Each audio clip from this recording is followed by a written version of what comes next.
Samajwadi party के राष्ट्रीय अध्यक्ष अखिलेश यादव के कजन अभिषेक यादव उर्फ अंशुल यादव जो जिला पंचायत अध्यक्ष इटावा हैं, हम इनसे बात करते हैं। जिस तरह से चुनाव आज अंतिम दिन है, जो चुनाव प्रचार का वो थमने जा रहा है और पार्टी पूरी तरह से एक्टिव रोल में है, क्या क्या तैयारियां हैं और मैं आपसे जानता हूं। जिस तरह से समाजवादी पार्टी इस बार जो चुनाव लड़ रही है वो अपने आप में कहा जा रहा है कि बड़ा ग्रास रूट लेवल पे आप लोग काम कर रहे हैं, किस तरह से है, क्या है?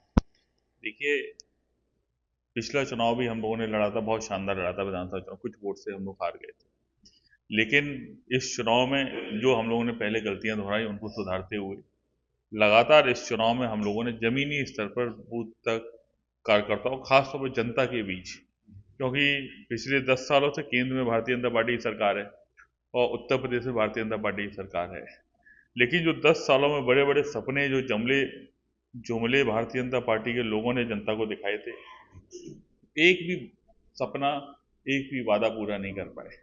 तो हम तो सिर्फ जनता से सवाल करते हैं, भारतीय जनता पार्टी से लोग पूछते हैं कि अगर 10 साल में उन्होंने जितने वादे किए नहीं पूरा किए तो उन्हें सत्ता में रहने का अधिकार नहीं, सांसद रहने का कोई अधिकार नहीं है। तो एक बार मौका हम लोग को दीजिए। तो इसलिए इस बार मुझे लगता है कि जो समर्थन हमें पूरे लोकसभा में मिल रहा है, तो लगता है कि पूरी की पूरी लोकसभा इस बार परिवर्तन के लिए वोट डालने जा रही है और समाजवादी पार्टी का प्रत्याशी जीतेगा। तस्वीर अभी निकाय चुनाव में भी देखी गई, मतलब नगर पालिका चुनाव में शिवपाल यादव जी मतलब चाचा का साथ हो गया और उन्होंने पूरी बागडोर संभाली थी। कल भी बहुत सारी तस्वीरें देखने को मिली कि शिवपाल यादव भी इटावा लोकसभा, चूंकि आपकी परंपरागत पुरानी सीट रही है, लगातार पिछले 2 चुनाव को अगर बात ना की जाए तो पहले आप लगातार जीतते रहे हैं, और कल डिंपल यादव भी, मतलब अब पूरा परिवार इटावा लोकसभा सीट को लेकर बड़ा एक्टिव दिख रहा है।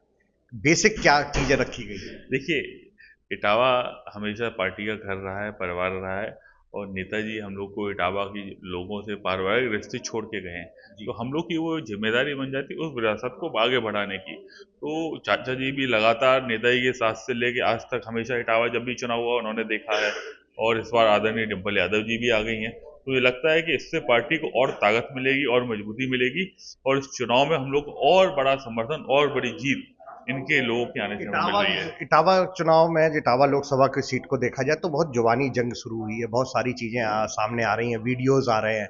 उसको किस तरह से पार्टी देख रही है कि चूंकि लास्ट दिन है, आज ही जो कुछ है वो मैसेज जाएगा और मैसेज का ही चुनाव है? देखिए, जो आप बात कर रहे हैं, तमाम वीडियोस आ रहे हैं जुबानी जंग मुझे लगता है यही भारतीय जनता पार्टी की हार दिखा रहा है। जो भाषा भारतीय जनता पार्टी के प्रत्याशी इस्तेमाल कर रहे हैं, जिस तरह से उन्होंने एक महिला जनप्रतिनिधि के ऊपर जो शब्द इस्तेमाल किए हैं, मुझे लगता है कि एक जनप्रतिनिधि ये शोभा नहीं देता, और लगता है या तो वो अपने हार्ट से बौखला गए हैं या फिर दिमाग के जो गर्मी का प्रकोप उनके ऊपर, दिमागी संतुलन उनका ठीक नहीं है। लेकिन इस बार इटावा लोकसभा की जनता उनका सारा संतुलन ठीक कर देगी और 4 तारीख को परिणाम आएगा तो इटावा की लोकसभा से समाजवादी पार्टी की ऐतिहासिक जीत होगी। इस परंपरागत सीट को लेकर परिवार एक है, पूरी तरह से प्रत्याशी भी लगातार दौड़ रहे हैं, तो किस तरह की और ऐसी रणनीति है और क्या मैसेजिंग इस तरह तैयार किया जा रहा है कि जिससे जनता तक आपकी पार्टी की बात जाए? देखिए, हम लोग हर बूथ सेक्टर वाइज सेक्टर जितने भी मुद्दे हैं जनता से जुड़े, हमने तो सीधे वो इन्हीं को उठाया है, और ख़ास तौर पर जो सपने भारतीय जनता पार्टी ने पिछले 10 साल में दिखाए, जितने, चाहे रोजगार का मुद्दा हो, किसानों की आय दुगनी हो, हमारे माताओं बहनों को सम्मान हो, बिजली के नाम पर जो ठगा गया लोगों को, तो जितने भी सारे मुद्दे थे, हम इन्हीं मुद्दों को लेकर जनता के बीच जा रहे हैं। हमारा एक एक वर्कर सिर्फ जनता से यही पूछा, अगर आपको पिछले 10 साल में जो वादे किए गए थे, या तो भारतीय जनता पार्टी ने वोट दे दिए, वो पूरे कर दिए, आप उन्हें वोट दीजिए, नहीं दिए तो उन्हें सत्ता में रहने का कोई हक नहीं, आप हमारा मदद करिए। हम लोगों ने अपना बहुत ही शानदार मैनिफेस्टो जारी किया है, और जनता भी जानती है, समाजवादियों ने जब भी अपने जो घोषणा पत्र जारी किया उसको लागू करके दिखाया है। तो इस बार जनता का समर्थन हम लोग के साथ है, और हम लोग को पूरा भरोसा है इस बार देश में इंडिया गठबंधन सरकार बनेगी। जिला पंचायत मतलब प्रथम नागरिक आप इटावा जिले के हैं और इस जिला पंचायत को बड़ी करीबी से देखते रहे हैं। साथ में आपका जो एक फोटो वीडियोस आते हैं जिसमें आप डिंपल यादव जी की पीछे साथ खड़े होकर पूरा चुनाव बाई इलेक्शन भी आप लड़वाए, और उसके बाद अभी मैनपुरी जो दूसरे चरण में था उसमें आप रहे। अब तीसरा चरण इटावा का है और फिर उसके बाद हम कन्नौज होते हुए आप पूर्वांचल की तरफ जाएंगे। तो बीइंग ए फैमिली, किस तरह से समाजवादी पार्टी देख रही है, क्योंकि पूरा परिवार लगा हुआ है? देखिए, ठीक है, हम लोग परिवार के हैं, लेकिन पार्टी जो भी जिम्मेदारी देती है हम सारे लोग उसका निर्वहन करते हैं।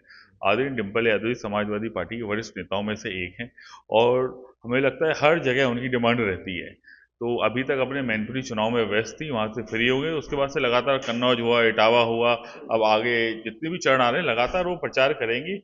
और वही नहीं, जहाँ भी जिसकी आवश्यकता होगी, पार्टी जहाँ निर्देश देगी, सारे लोग पार्टी के प्रत्याशियों को जिताने के लिए। डिम्पल यादव को स्टार प्रचारक के रूप में भी देखा जा सकता है। वो तो पहले से स्टार प्रचारक, उनसे बड़ा स्टार कौन है? वो तो बहुत बड़ी स्टार प्रचारक हैं और लगातार वो प्रचार कर रही हैं। अभी तक तो मैनपुरी इतने टाइम से उनका चुनाव चल रहा था व्यस्त थी, अब लगातार पूरे प्रदेश में वो कार्यक्रम करेंगी, प्रचार करेंगी और समाजवादी पार्टी और इंडिया गठबंधन के प्रत्याशी जिताने के लिए, उनकी जीत और बड़ी करने के लिए आगे काम करेंगी। घर से आप पूरा चुनाव देख रहे हैं उत्तर प्रदेश का, किस तरह से आप मानते हैं कि इस बार उत्तर प्रदेश में क्या सीटों का किस तरह का रहेगा, कितनी सीटें समाजवादी पार्टी?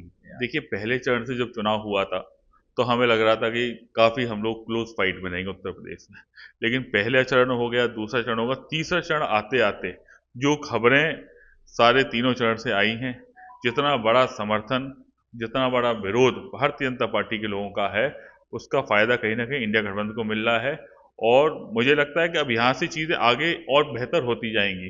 जब तक हम लोग 7वें चरण तक पहुँचेंगे तो उत्तर प्रदेश ने ही भारतीय जनता पार्टी का दरवाजा खोला था, उत्तर प्रदेश ही अपना गेट बंद कर देगा, भारतीय जनता पार्टी दोबारा सत्ता में अब नहीं आएगी। कितनी सीटें मानते हैं गठबंधन को? देखिए, इतनी तो हाई सीटें आई नहीं है, भारतीय जनता पार्टी को हम लोगों ने उत्तर प्रदेश पर रोक दिया है और देश की सरकार बनाने से रोक दिया, ये तय है। ये तय है। तो ये आपने देखा, ये जिला पंचायत अध्यक्ष अंशुल यादव है, जिनका कहना है कि समाजवादी पार्टी पूरी तरह से तैयार है और इस बार लोकसभा के चुनाव के जो परिणाम हैं वो चौंकाने वाले होंगे और समाजवादी पार्टी और गठबंधन का जो वो है जो सीटों का है, इस बार सीटें ज़्यादा से ज़्यादा सीटें जीतकर भारतीय जनता पार्टी को सत्ता से दूर रखने के लिए पूरी तरह से पार्टी लगी हुई है।